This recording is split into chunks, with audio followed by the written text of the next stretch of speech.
क्या हुआ उन लोगों के साथ जब अचानक वे लोग पार्लियामेंट में आ गए और ऐसा जगह बम पटका जहां पर किसी को कोई नुकसान ना पहुंचे, और उनका जो नारा था इनकलाब जिंदाबाद, down down the imperialism, long live the revolution, इनकलाब जिंदाबाद, समाजवाद मुर्दाबाद, और ये नारा लगाते हुए पार्लियामेंट से होते हुए वो कोर्ट की गलियों और जेलों की गलियों, और ये नारा पूरे देश के एक एक कोने तक पहुंच गया।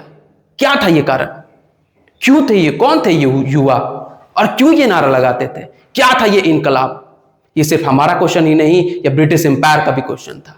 जज पे बैठे हुए, जज की कुर्सी पे बैठे हुए, वो लाशों की कुर्सी पे लाशों के कंधों पर बैठे हुआ वो जज यही पूछना चाहता था, क्या था ये इनकलाब? व्हाट इज दिस इनकलाब मीन? इनकलाब क्या था? हम लोग इसके बारे में समझेंगे कि करके पूरा का पूरा नेशनलिज्म ऑफ इंडिया।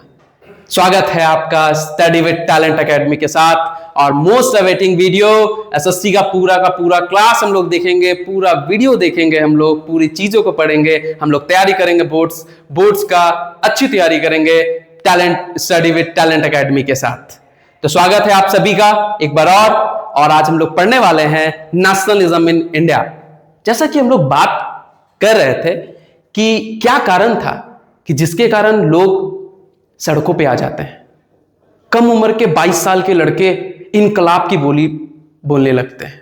अचानक वो क्या दौर था जो लोग खून की नदियां बहाने से, फांसी के फंदे से डरना बंद कर देते हैं? क्या कारण था वो?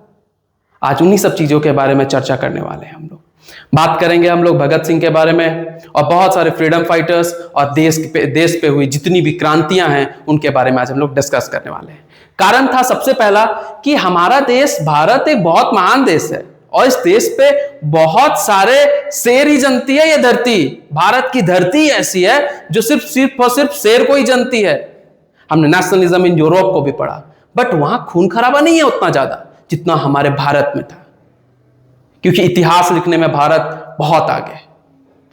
जहां पर एक तरफ राजपूत हैं जिनका दिन की शुरुआत होती है तलवारों के साथ। कहते हैं राजपूत जब जन्म लेता है तो तलवार के साथ जन्म लेता है। वो खेलते हैं तलवारों के साथ, खूनों के साथ। मराठाओं के बारे में बात करेंगे और भी सभी राजाओं के बारे में विस्तार से इस चैप्टर में बात करने वाले हैं हम लोग। भारत एक ऐसी भूमि जिसने आर्यनों को रखा, मुगलों को रखा, और बहुत सारे लोग जो भारत में आए बस गए इंडस वैली सिविलाइजेशन से लेकर 18-17 सेंचुरी तक। बट क्या कारण था जो ब्रिटिश को इस देश में रखने से मना कर दिया? लोगों ने आंदोलन कर दिए, इनकलाब कर दिया कि ब्रिटिशर्स को भारत छोड़ के जाना पड़ेगा। क्यों? भारत में तो मुगल भी आए थे, आर्यंस भी आए थे, उनको क्यों अपनाया गया?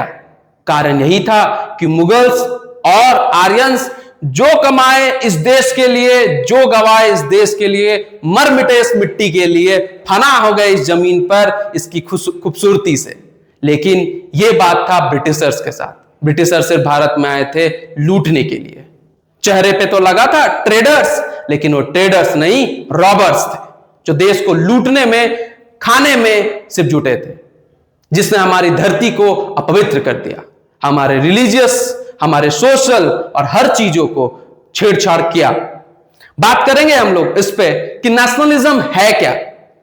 नेशनलिज्म वो चीज, जैसे ही हमारे यहां नेशनल एंथम बजने लगता है तो हमारे दिल की धड़कनें बढ़ जाती हैं।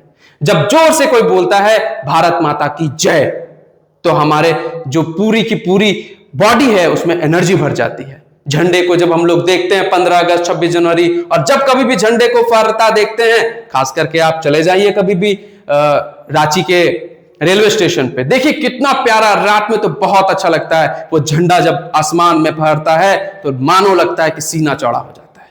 क्या था ये नेशनलिज्म? कैसे नेशनलिज्म प्रमोट किया गया? हम लोग डिस्कस करेंगे वन बाय वन।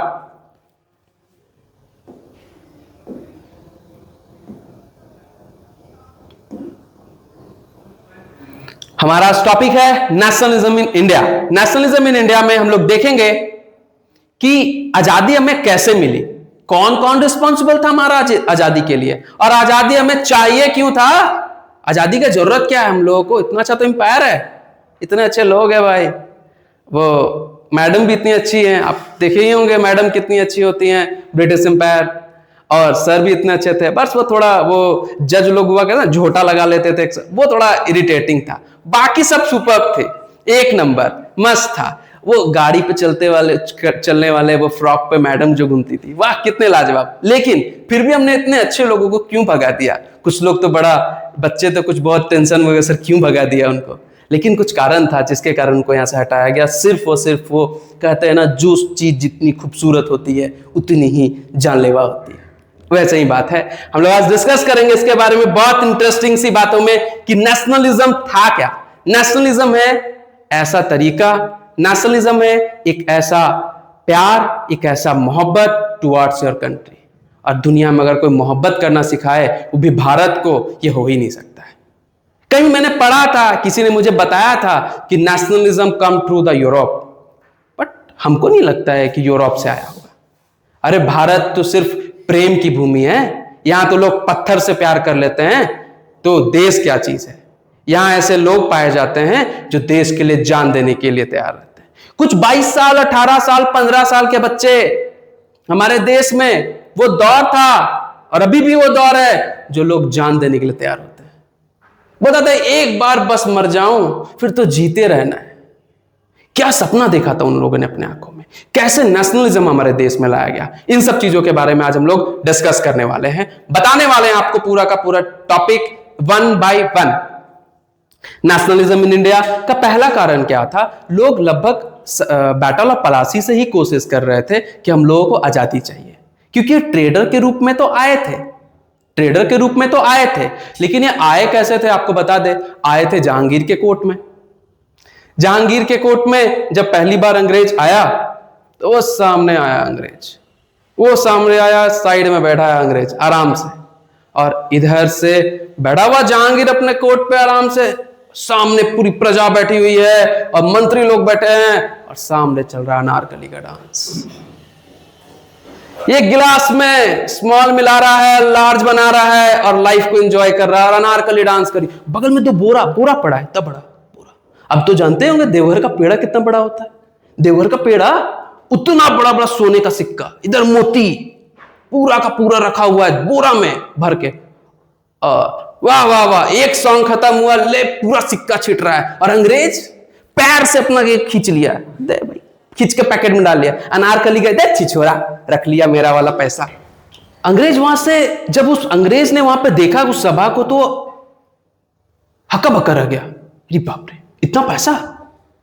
इतना पैसा में तो भैया हम अपने महारानी को लगे नचवा दे।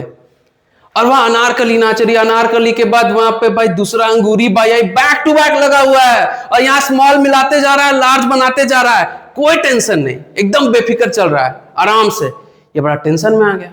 उधर से आया, बोला जब एक आइटम सॉन्ग खत्म हुआ तो फिर रोका गया उसको कि रुक जाओ। बोला यू कम हियर, क्या बात है? ऐसे जहांगीर इंग्लिश तो बोलता नहीं था, बट कैसे बोला भगवान जाने। आ जा इधर। आया, सबने आया। बोला क्या बात है? Sir I want the Magna carta.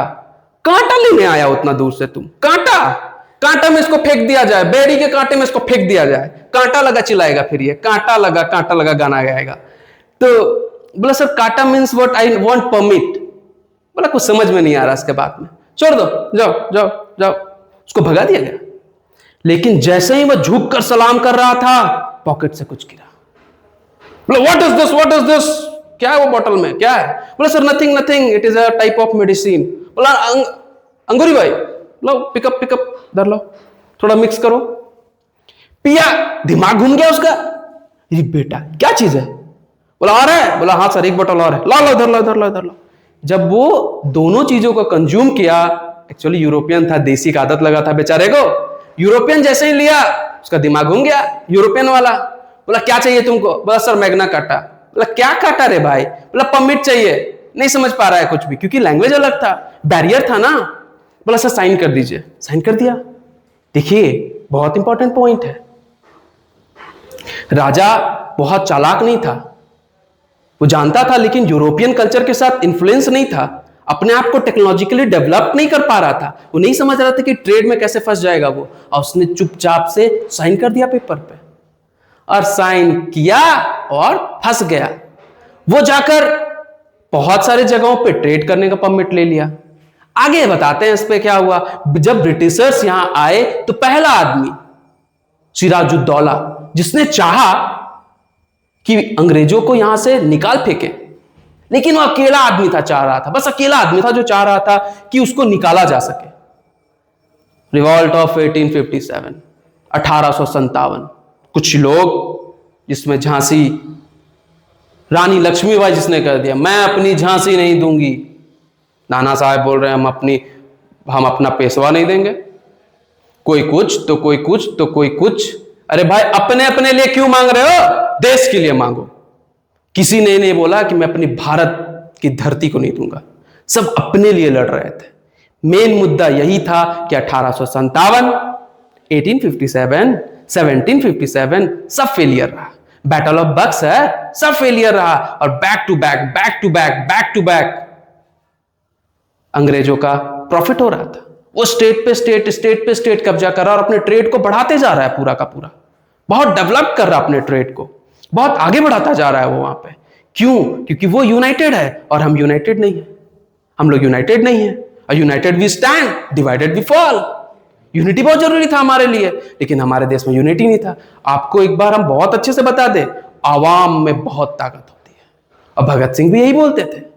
आप तो जानते ही हैं मुझे कि मैं भगत सिंह को बहुत फॉलो करता हूं, मैं रिवॉल्यूशनरीज को बहुत फॉलो करता हूं, लेकिन उनका कहना यही था, आवाम में बहुत ताकत होती है। नेपाल में देख लीजिए, आवाम आई, सरकार भाग गई। देखिए क्या हालत हुआ। अरे बेकार का यहां पे बनाया हो सुप्रीम कोर्ट और हाई कोर्ट और सिविल कोर्ट, हटा फेंको, ऐसा कुछ नहीं। 121 करोड़ अगर आबादी किसी मंत्री के गेट पे खड़ी हो जाए, अब बोले ना क्या तुमने करप्शन किया है कि नहीं किया है, 5 मिनट में जस्टिस होगा, 5 मिनट में, जैसा नेपाल में हुआ। लेकिन जनता सोई है, इसीलिए ऐसा हाल था। जनता को जगाने में 1757 से 1947 लग गया। बस गांधी ने किया क्या? लोगों को जगाया और ये धीरे धीरे आगे बढ़ने लगा। नेशनलिज्म के लिए लोगों को बहुत सारे तरीकों से नेशनलिज्म को प्रमोट किया गया, बताया गया कि कैसे नेशनलिज्म ग्रो है। तो nationalism in India grow with the anti colonial struggles. Anti मतलब होता है उनके खिलाफ, नहीं बोलते एंटी है भाई हमसे, तो वही है ये एंटी कॉलोनियल, मतलब कॉलोनी के खिलाफ। कॉलोनियल मतलब कौन? British rule. पहले एक बता रहे हैं आपको, इकोनॉमिस्ट पहले के जितना कांड हुआ ना, ये जितने बेचारे मार खाए, चाबुक से मार खाया, बेचारा रोड में पिटाया, जालियांवाला बाग हो गया, अंग्रेज लोग मार खाया, चौरी चौरा कांड हो गया, जितना कांड हुआ ना, इसके पीछे इकोनॉमिस्ट है। हम तो उसी को जिम्मेवार मानते हैं।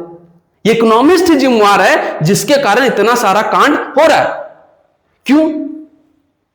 क्योंकि इकोनॉमिस्ट ने, यूरोपियन के इकोनॉमिस्ट ने कहा था, if you want to become a rich country, एक ही उपाय है भाई, या तो तुम कॉलोनी बनाओ या तो तुम्हारे पास सोने का माइन होना चाहिए। तो भैया पहले तो केजीएफ मूवी बना नहीं था जिसके कोलार गोल्ड माइन ले लेता, ऑलरेडी वहां बैठा था भाई रॉकी भाई, कौन सा पंगा लेता। तो लोगों ने सोचा चलो कॉलोनी बना लेते हैं। एक ऐसा रेस लगा कि यूरोपियन कंट्रीज ने एशिया, अमेरिका, अफ्रीकन कंट्रीज को कॉलोनीज बनाने लगा। कॉलोनीज मतलब क्या? ये हमारी कॉलोनी नहीं आई जहां मस्त चकाचक हम लोग रहते हैं, घूमते हैं मस्त को शाम को, वो वाला कॉलोनी नहीं, स्कूटी से घूमना और सीटी मारना, वो नहीं है भाई, ये अलग कॉलोनी है। ये कॉलोनी कब? जब एक रिच कंट्री एक पुअर कंट्री को कंट्रोल कर लेती है, उसके रिसोर्सेस को पूरा का पूरा यूज करती है, पूरे रिसोर्सेस को यूज करती है और उसको गरीब देश बना देती है। यूं ही हम नहीं थे भारत की चिड़िया।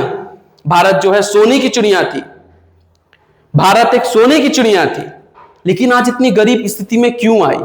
बात करेंगे हम लोग अगर गुप्ता एम्पायर और मौर्यन एम्पायर के समय में, उस समय भिखारी भी अपना कटोरा लेके भीख मांगते थे। अब आप पूछिएगा सर भिखारी अगर कटोरा लेके क्यों भीख मांगता था? अभी सोने का कटोरा था तो क्यों मांगता था? भाई धंधा है तो धंधा होता है, चाहे भीख मांगने का हो चाहे कुछ भी हो। इसलिए इतना रीच था कि लोग अपना मंदिर बनाते और उसके सामने सोना कटोरा लेते तब भीख मांगते। इतने रिच पीपल थे। और पहले का आदमी हम लोग जैसा नहीं था कि एक का सिक्का खोज के देता था, नहीं, सोने का सिक्का ऐसे, वो भी कपड़ा में बांध करके ले। अब बता, बस 3 गो मोहर सोने का, 1 किलो सोना दिया, गरीब आदमी, जा तेरा कभी भला नहीं होगा, तेरी बद्दुआ लगेगी, जा। ऐसा स्थिति था। बात करेंगे इसके बाद यूनिटी डेवलप कैसे हुआ against the colonial operations through the group had difficult goals. अब लोगों के पास अलग अलग गोल्स था, अलग अलग चीजें थी, कैसे यूनाइट हुए, क्योंकि सबको अलग अलग तरीके से सोचता था हर किसी चीजों को। गांधी इसमें इंपॉर्टेंट रोल प्ले किए। माना जाता है कि चरखे से आजादी हमारे देश में आई है, लेकिन कुछ और भी मुद्दा था जिसके कारण आई है आजादी। आपको बता दें, सबसे पहला चीज था world war one. World war one क्या था? वर्ल्ड वॉर वन जब प्रथम विश्व युद्ध हुआ तो यह नेशनलिज्म को स्प्रेड करने के लिए एक इंपॉर्टेंट पार्ट था। जब पहला युद्ध हुआ तो भारत से बहुत सारे सैनिक लड़ने के लिए बाहर गए। जब वो बाहर गए तो लोगों से इंटरेक्ट हुआ, मिले, पता चला अच्छा यहां पर ऐसा हो रहा है, अच्छा हम लोग को इस तरह से लड़ना चाहिए। उन लोगों के पोजीशन, ब्रिटिश के पोजीशंस का बारे में पता चला, वॉर कैसे करना चाहिए, बहुत सारी चीजों के बारे में पता चला। दूसरा प्रॉब्लम था फोर्सफुली रिक्रूटमेंट। अब आपको बता दें, पहले के समय में गांव में 2 ट्रक जाती थी लोगों को रिक्रूट करने के लिए। सैनिक दौड़ जाते पूरा का पूरा गांव में, चारों तरफ से गांव को घेर लिया जाता और बच्चों को उठाकर, भाई 14, 15, 20 साल के बच्चे ही तो थे, उनको उठाकर फोर्सफुली ले जाया जाता था। आते थे 2 ट्रक में और जब वो वापस आते थे जब बच्चे, तो 5 ट्रक में आते थे। बोले काहे? सोचिए काहे? उनको ले जाते समय 2 ट्रक, आते समय 5 ट्रक। क्यों? क्योंकि वो लौट कर जिंदा नहीं, वो बक्सों में बंद होकर आते थे। आप सोचिए, किसी की मां, किसी के पिता, उनके बच्चों को आप उठाकर ले जा रहे हैं और कुछ दिन बाद उसको बक्सों पे लाकर फेंक दे रहे हैं। क्या उसको नफरत होगा कि नहीं होगा? क्या होगा कि नहीं होगा? वो बोलेगा अंग्रेज एम्पायर, ये जो ब्रिटिश एम्पायर है, ये अंग्रेज है, यही हमारे बच्चों को खा गई, खत्म कर दिया। नफरत हो गया इन लोगों को, बच्चे को नफरत हो गया। सोचिए ना, एक बहन जो अपने भाई के हाथों पे कलाइयों पे राखी बांधती होगी, आज वो सुनी है, आज वो कोई कलाई नहीं बची जिस पे वो राखी बांध पाए, तो किसको दोषी मानेगी? अंग्रेज को। इस तरीके से अंग्रेज के प्रति लोगों का नफरत शुरू हुआ। और जैसे ही वर्ल्ड वॉर था तो वर्ल्ड वॉर के समय टाटा और इस तरीके की बहुत सारी इंडस्ट्रियल सेक्टर्स के जो भी इंडस्ट्रीज थे, उन लोगों ने डेवलपमेंट शुरू कर दिया, बनाना शुरू कर दिया। जूता बना रहे हैं, चप्पल बना रहे हैं, गुड्स बना रहे हैं और भारत में बेच रहे हैं। एक बार फोन आ गया, हेलो कौन? हम इंग्लैंड से बोल रहे हैं। टाटा भाई सुने तुम गाड़ी उड़ी बना रहा है? नहीं चाचा, गाड़ी नहीं बना रहे थे, वो गलती से ठेला बना रहे थे, गाड़ी बन गया। बेटा कोई दिक्कत नहीं है उसे, हमको भी भेज दो 2-4-5 को। अच्छा भेजने बोल रहे हैं? अच्छा ठीक है ना, टाटा सफारी भेज दे, ये टाटा नैनो भेज दो। अच्छा ठीक है ठीक है, भेज देते हैं। अभी लोग को भी लगने लगा अच्छा मौका मिला है हम लोग को, बड़ा खूब ग्रोथ किया, बहुत ग्रोथ किया। लेकिन जैसे ही वर्ल्ड वॉर खत्म हुआ, बोला बंद, no Nano, no Safari, no ठेला, एवरीथिंग बंद। अब इंडस्ट्रीज को पहली बार मौका मिला था विदेश के साथ ट्रेड करने का। प्रॉफिट तो देख चुका था, अब इन लोगों ने पैसा कहां खर्चा शुरू किया? नेशनलिज्म को प्रमोट करने के लिए लीडर्स को पैसा देना शुरू कर दिया कि आप इसको पैसा दीजिए, फंडिंग देना शुरू किया ताकि गरीबों को और सब लोगों को मोबिलाइज किया जा सके टुवर्ड्स द इंडिपेंडेंस। बात करेंगे इसमें और कि वर्ल्ड वॉर के बाद बहुत ज्यादा एक्सपेंसेस बढ़ा दिया गया हमारे पास, बहुत ज्यादा एक्सपेंसेस और वॉर एक्सपेंसेस। अरे भाई जो खर्चा हम नहीं किए, तुम लड़ा, तुम समझो, हमारे मत क्यों, अपने दम पे लड़ो। लेकिन नहीं, वो वॉर एक्सपेंसेस पूरा का पूरा भारत से लेते थे। अरे बहुत दुर्दशा खराब थी भाई, क्या बोलेंगे, हम कुछ बोल ही नहीं सकते इस पे, इतना खराब स्थिति था। लेकिन भाई हीरो का एंट्री हो गया मूवी में, भाई आ रहा है अपना दादा, हमारा दादा, दैट इज गांधी जी आने वाले हैं हमारे पास। 1915 में गांधी जी अफ्रीका से आते हैं। अफ्रीका में रहे थे, मस्त जिंदगी बीता था, लेकिन अब सोचे थोड़ा अफ्रीकन टेस्ट हो ही चुका है, थोड़ा इंडियन टेस्ट करें, है ना, आप तो जानते ही हैं। तो वहां जब वो गए बेचारे, तो उनको पता होगा, एक स्टोरी बता रहे हैं ऐसा ही। तो क्या हुआ, ट्रेन पे जा रहे थे और ट्रेन पे अचानक क्या हुआ कि फर्स्ट क्लास कंपार्टमेंट में बैठ गए, उनको फेंक दिया गया। बेचारे शर्ट पैंट पहन के गए थे, गिर गए, छुछरा गया पूरा, पैर में हाथ छुछरा गया पूरा, सामान उमान फेंक दिया इन्हें। बोला फेंका काहे रे, टिकट तो था हमारे पास। बोला यहां पर black peoples are not allowed in the first class. बोला अच्छा रुको बेटा तुमको बताते हैं। एक्चुअली पतले दुबले थे, मारपीट तो कर सकते नहीं थे, और इसलिए क्या किया, नॉन वायलेंस एंड ट्रूथ का अपना लिए और सत्याग्रह किया वहां पे, और वहां पे सिस्टम में खत्म कर दिया अपार्थेड का, खत्म। इंडिया में तो था ना वो चीज, dogs and Indians were not allowed. फिर देखिए हमारे ब्रिटेन में क्या हुआ। ब्रिटेन में जब ऋषि सुनक की सरकार बनी, डॉग को ले गया और अपने खुद भी गए, dog and Indians are allowed. ये होता पंगा, भारत से पंगा लिया मतलब कोई नहीं बचाएगा, बटाएगा कोई नहीं बचाएगा तुमको, खत्म। वो वाला हिसाब है। तो गांधी जब भारत आते हैं तो सबसे पहले वो यहां आए तो कुछ दिन पहले देखे भाई यहां कॉन्सेप्ट क्या चल रहा है, क्या क्या सिस्टम चल रहा है यहां पे। तो उन लोगों ने बाद में बात किया, गांधी ने बाद में बात किया कि कैसे हम लोगों को डेवलप करना है। महात्मा गांधी का रोल क्या था, महात्मा गांधी कैसे डेवलपमेंट के लिए काम करते हैं। Mahatma Gandhi return to India from South Africa in the 1915। 1915 में वो आते हैं भारत। अपना मेथड जो बड़ा पॉपुलर था, जिनका नाम था सत्याग्रह, सत्य के लिए आग्रह करना, कहते थे कि अगर तुम सच के साथ हो तो डरने का जरूरत नहीं है। उनकी सभा चलती थी, बहुत सपोर्टर होते थे, और हमेशा वो क्या करते थे, वो ईश्वर अल्लाह तेरो नाम सबको सम्मति दे भगवान, म्यूजिक चलता रहता था। जब भी कोई टेंशन आया, start the music, let's music चलता था। बड़ा मस्त कॉन्सेप्ट था। आगे ही ऑर्गेनाइज, सबसे पहले वो आपको बता दें यहां पे सत्याग्रह के बारे में, 3 सत्याग्रह हुआ था। एक चंपारण सत्याग्रह हुआ था जहां पे राजकुमार शुक्ला जी उनको उठाकर ले गए थे, राजकुमार शुक्ला जी उनको उठाकर ले जाते हैं चंपारण में। और उसके बाद वहां पे प्लांटेशन वर्कर के साथ बड़ा अन्याय हो रहा था। 1917 में 18 में वो खेड़ा सत्याग्रह चले जाते हैं, और 18 में ही सेम अहमदाबाद मिल चले जाते हैं जो कि गुजरात में था। खेड़ा सरदार वल्लभ भाई पटेल के साथ 1918 में, जो कि गुजरात में था। ये आपसे एग्जाम में ऑब्जेक्टिव क्वेश्चन जरूर पूछता है कि ये बड़ा इंपॉर्टेंट है, आप इसको ध्यान दे देंगे। यहां पे नेक्स्ट पार्ट है हमारे पास, देखिएगा कि अचानक फिर आगे क्या मैटर हुआ। सत्याग्रह के बाद सब कुछ ठीक चल रहा था, सरकार को लगा कि धीरे धीरे मैटर बढ़ रहा है, अब इसको थोड़ा सप्रेस करने की जरूरत है। क्योंकि आपको मतलब हम क्या बताएं, मतलब बड़ा स्थिति खराब था। जैसे वहां पर रिक्रूट जब होता था ना, जब ब्रिटेन से रिक्रूट किया जाता था कि इंडिया में रिक्रूट जाए, तो ऐसा लोगों को खोजा जाता था कि आदमियों को मार सके। ठीक है, आज जो लोग ह्यूमन राइट्स बोलते हैं कि लोगों को फांसी नहीं देना चाहिए, अरे कहां था रे भाई उस समय तुम, जब यहाँ के राजा को, भारत के राजा को तोपों में बांध कैसे उड़ा दिया जाता था? कहां था तुम्हारा उस समय नेशनलिज्म? रांची में देखिए, आप चले जाइए वहां पे जिला स्कूल के पास एक बड़ा सा एक पेड़ है, देखिए वहां उस पेड़ के पास हमारे शहीद ठाकुर विश्वनाथ सहदेव जी को फांसी पे चढ़ा दिया था।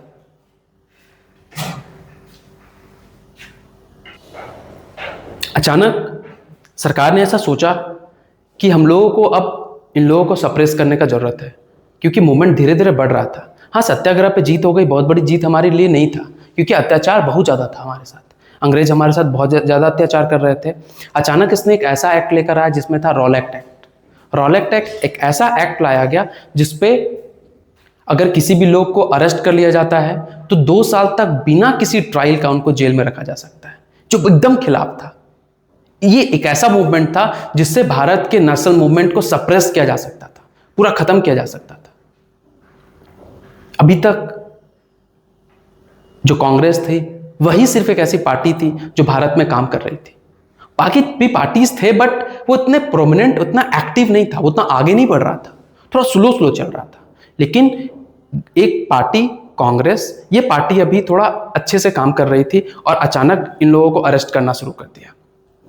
रॉलेट एक्ट में होता क्या है कि ब्रिटिश गवर्नमेंट ने एक ऐसा पास कर दिया, रॉलेट एक्ट 1919 में, which gave them the power to repress any political activity and authority detain करना मतलब होता है like it is a similar to arrest, but ये डिटेन करना मतलब होता है कि आप बिना कोई क्राइम किए आपको अरेस्ट कर ले। जैसे आप देखे होंगे कोई आंदोलन होता है तो नेता लोग को अरेस्ट करके जाता है, सामने छोड़ देता है, लेकिन लोग सामने छोड़ने वाला नहीं था, 2 साल तक टपका देता था, मतलब प्रिजन में 2 साल तक के लिए, उसमें कोई ट्रायल नहीं था, कोई ट्रायल ही नहीं था, मतलब आप कहीं अपील कुछ नहीं कर सकते हैं, 2 साल जेल में रहिए। उठा को टांग के ले गया, भाई तुम्हारा नाम क्या है?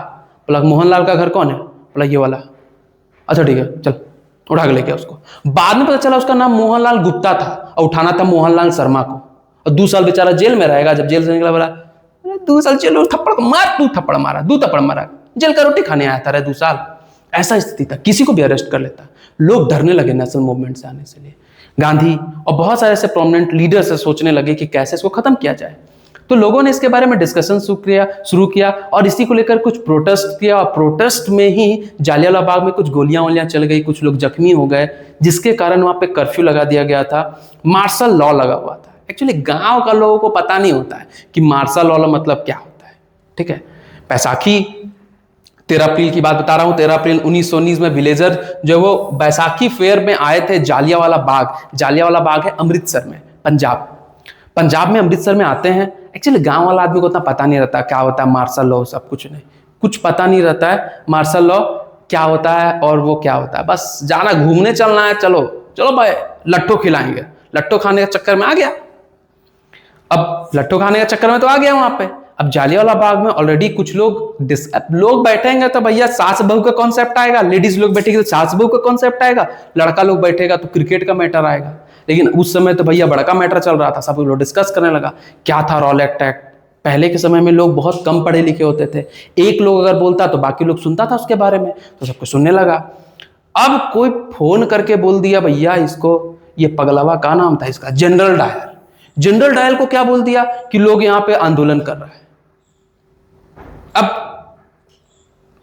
जनरल डायर क्या करता है, पूरी सेना लेकर आ गया, पूरी टीम लेकर आ गई और टीम आके मेन गेटे पे घुस गया। आदमी लोग सोचा देखो सिक्योरिटी के लिए आया है, आदमी आराम से लट्ठो खा रहा है, वो आमलेट खा रहा मस्त।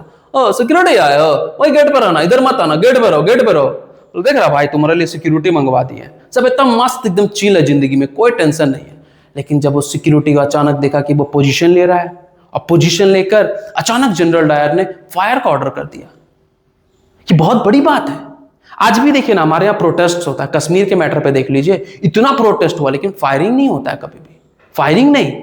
इनिशियल फेज आप पहले समझाइए, पानी से कीजिए, वाटर कैनन का यूज कीजिए, टीयर गैसेस फेंकिए, डराइए, चटकाइए, भड़काइए, इधर उधर भटा दीजिए, खत्म भीड़। गोली नहीं चलाना है भाई, गोली चलाए नेपाल में देखिए, फूकिया दिया जाके पूरा, ट्रे उरे लेके सब भाग गया, कुर्सी उर्सी लेके भाग गया। एगो पगला को देखे कहा कि ऐसे ऊपर से ले जाके कूलर नीचे फेंक दिया।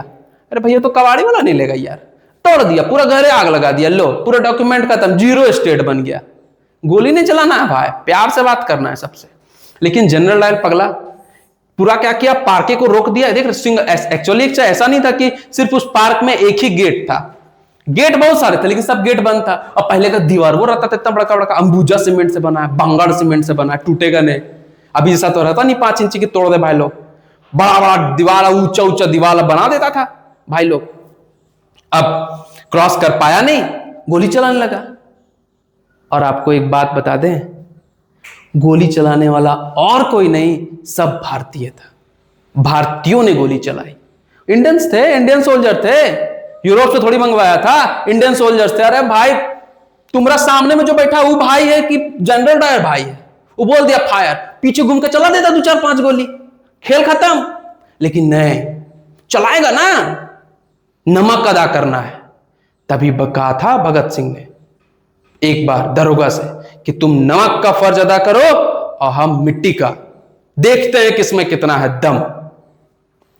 इसी के साथ शुरुआत होती है। जनरल डायर का ऑर्डर करने के बाद वहां पे बहुत सारे लोग मारे जाते हैं, छोटे बच्चे, बड़े बच्चे, किन्हीं को नहीं छोड़ा गया था, महिलाएं, बच्चे, सब के सब को खत्म कर दिया गया। आपको बता दें छोटे छोटे बच्चों का हेडशॉट, वो खेलते हैं ना पबजी, वैसे हेडशॉट किया गया था पूरा का पूरा। महिलाएं और बच्चे दौड़ के कूदने लगे कुएं में, कुएं का पानी लाल हो गया था। दीवार पे जो चढ़ रहा है, जो देखो दीवार में बहुत चढ़ रहा है, बहुत स्पाइडरमैन बन रहा, मार गोली उसको सबसे पहले, ले हेडशॉट उड़ा दिया, सब खत्म। ऐसी कोई गांव नहीं थी, ऐसी कोई गलियां नहीं थी जहां लाश नहीं पड़े थे। स्थिति बहुत ही खराब। महात्मा गांधी ने निंदा किया और बहुत सारे कांग्रेस के लीडर निंदा किया, हम निंदा करते हैं इस पोजीशंस के लिए। लेकिन यही एक समय था जिस समय एक वीर जन्म लिया, एक वीर का पोजीशन आ जाता है हमारे स्टोरी में, और आते हैं भगत सिंह। भगत सिंह लाहौर में थे, लाहौर से वो आ जाते हैं अमृतसर, और अमृतसर में वो जब उस सीन को देखते हैं तो उनके अंदर बहुत बड़ा गुस्सा आता है। अब वो कुछ नहीं करते हैं, जितना खून होता है उसको रख लेते हैं हिसाब से, ठीक है, सीआई लगाएंगे बेटा, सीआई वो भी कंपाउंड इंटरेस्ट लगाएंगे, वो भी क्वार्टरली, तुम्हारा 15% बताते हैं रुक बेटा तुमको। वो उसके अंदर, उनके अंदर वो आग भर गया ब्रिटिश के खिलाफ। ब्रिटिश के खिलाफ वो आग भरने का समय हो गया। युवा लोग जो देखा उस स्थिति को, बोला अच्छा बताते हैं, रुको ब्रिटिशर्स तुमको। ऐसी स्थिति आ गई। फायरिंग से बहुत सारे बच्चे मर गए। इस एक्ट का स्थिति बहुत खराब हुआ। नेशनल पार्टीज और बहुत सारे बिल्डिंग्स को तोड़फोड़ किया गया। लोग भी बहुत गुस्सा गए। बिल्डिंग्स को, गवर्नमेंट बिल्डिंग्स को तोड़ा गया और बहुत सारे सरकारी संस्थान को तोड़ा गया। लेकिन अंग्रेज बड़ा मूड में था, लगा दिया भाई अच्छे से फील्डिंग, और फील्डिंग लगा कर चुना सबको, और सबको रोड में ना भाई बहुत खराब स्थिति है, क्या बताएं, रोड पे लाके घुटने पर रंगवाया, पता सलाम करो, सलामी ठोकवाता था सबको, और उसके बाद नाक रगड़वाता था जमीन पे। बहुत खराब स्थिति है। गांव गांव में बॉम्बिंग की गई, गोलियां चलाई गई, बम से उड़ा दिया गया। तब जाके जालियांवाला बाग मैटर खत्म होता है। और जालियांवाला बाग मैटर खत्म होने के बाद लगभग आग तो लग चुकी थी लोगों को। अब लोगों को पता चल गया था ये अंग्रेज हमारे खिलाफ हैं, अंग्रेजों से होने वाला नहीं है भाई साहब, अब इस अंग्रेज को हटाना पड़ेगा, अब तो पंगा लेना पड़ेगा। अब इंडियन से पंगा लिया, बेटा देखो नागिन का बदला देखे ना, वो सीरियल आता है, उससे भयंकर है इंडियन। नागिन भूल भी जाए एक बार, लेकिन हम भूलेंगे नहीं, पंगा लेंगे भयंकर। आगे बढ़ते हैं इसके साथ। ये देखिए, ये एक सीन दिखाई दे रहा है आपको, ये जालियांवाला बाग वाला गली, ये देखिए सैनिक लोग, देखिए हाफ पैंट पहन के आया, इंडियन ही है सबका सब।